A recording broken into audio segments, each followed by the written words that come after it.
Der Boykott jüdischer Geschäfte war die erste Maßnahme, die die Nazis gegen die Juden offiziell und für alle sichtbar durchführten. 62 Tage nach der Ernennung Hitlers zum Reichskanzler postierten sich SA-Männer vor jüdischen Geschäften und versuchten, Kunden und Kundinnen davon abzuhalten, in die Geschäfte zu gehen. Leute, macht euch frei von der Judenführerei!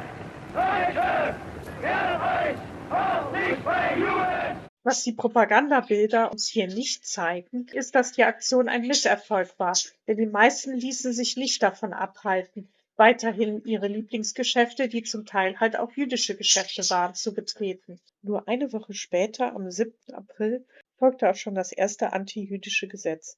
Mit dem Gesetz zur Wiederherstellung des Berufsbeamtentums und dem Gesetz über die Zulassung zur Rechtsanwaltschaft wurden erste jüdische Beamte in den Ruhestand versetzt und aus dem Staatsdienst entfernt, und jüdischen Rechtsanwälten wurde die Zulassung entzogen. Einen Tag später, am 8. April, folgte dann, dass jüdische Sportler und Turner aus nichtjüdischen Sport- und Turnvereinen ausgeschlossen wurden.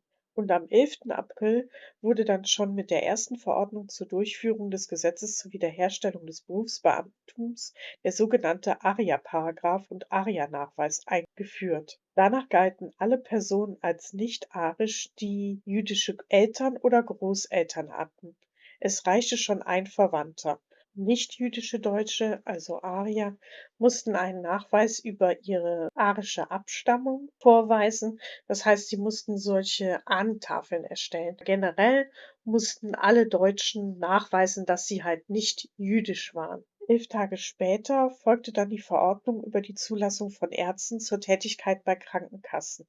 Damit wurden jenen Ärzten, die nicht arisch waren, also jüdischen Ärzten und Ärztinnen, und solche, die sich kommunistisch betätigten oder kommunistisch betätigt hatten, die kassenärztliche Zulassung entzogen. Sie konnten also keine Patienten mehr die bei Krankenkassen waren, behandeln, was einem Berufsverbot gleichkam. 3 Tage später gab es dann das Gesetz gegen die Überfüllung deutscher Schulen und Hochschulen.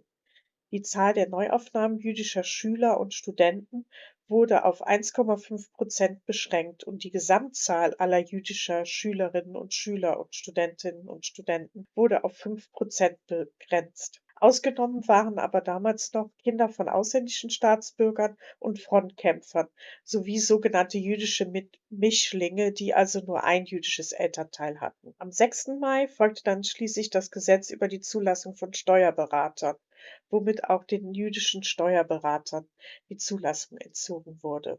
Am 14. Juli 1933 kümmerte man sich dann mit dem Gesetz über den Widerruf von Einbürgerungen und die Aberkennung der deutschen Staatsangehörigkeit um jene jüdischen Mitbürger, die nach den Pogromen in Russland oder Osteuropa nach Deutschland emigriert waren.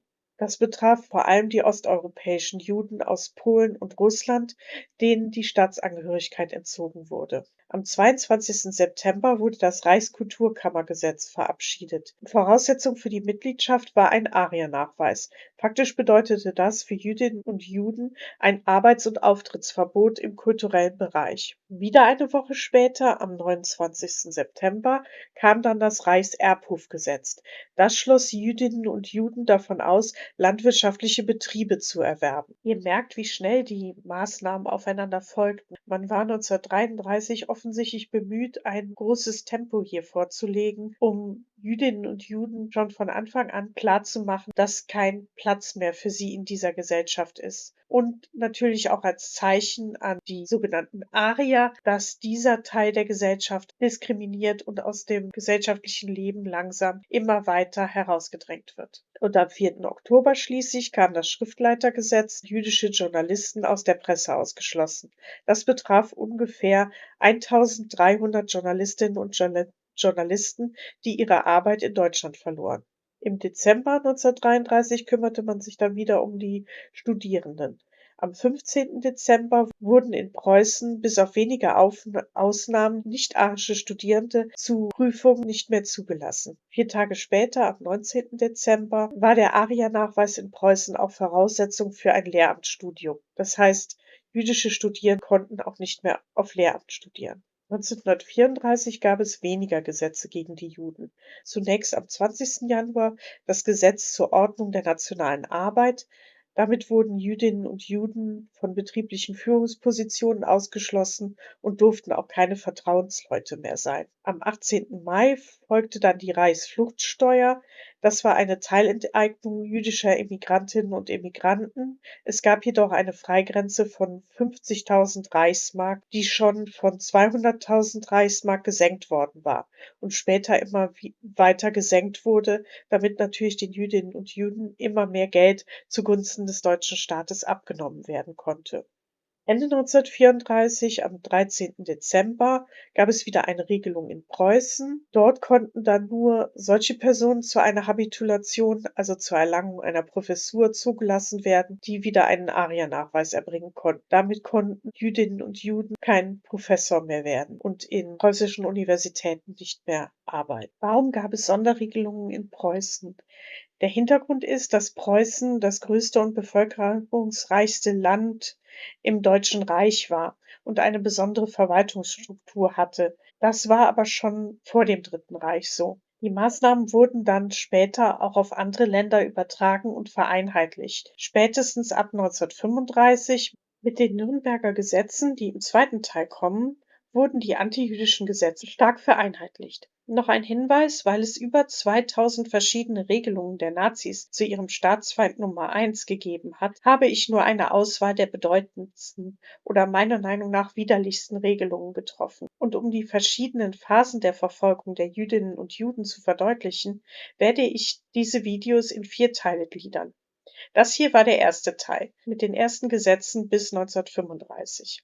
Ab 1935 erfolgt mit den Nürnberger Gesetzen eine tiefgreifende Verschärfung und Professionalisierung der Verfolgung und im Jahr 1938 mit dem Novemberpogrom auch ein stärkerer Fokus auf das Hinausdrängen der jüdischen Mitbürger und Mitbürgerinnen aus Deutschland in die Emigration. Mit Beginn des Krieges 1939 und dem Beginn der Deportation 1941 dann schließlich eine Veränderung der Situation hin zur physischen Vernichtung und dem Genozid an der jüdischen Bevölkerung in ganz Europa.